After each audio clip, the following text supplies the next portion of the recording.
Baru-baru ni kita melihat banyak parti-parti politik baru, pengumuman-pengumuman daripada kerajaan. Apa pandangan Prof tentang pilihan raya Johor? Barisan Nasional akan menghadapi musuh-musuhnya secara solo dan dia ditentang atau dicabar oleh kepimpinan Pakatan Harapan yang juga Perdana Menteri yang juga pengurusi Kerajaan Perpaduan.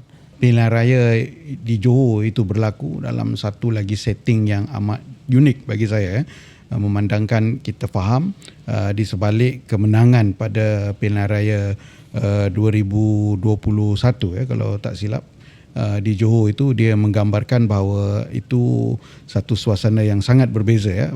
Pada ketika itu berlaku pembubaran bagi lakukan pilihan raya dalam setting di mana masing-masing bertanding di bawah payung masing-masing, dan keputusan pada ketika itu jelas memihak pada Barisan Nasional. Tapi pada saya, dibanding dengan pada ketika ini, boleh dilihat daripada dua sisi yang berbeza. Satu, isu dan setting semasa yang berbeza.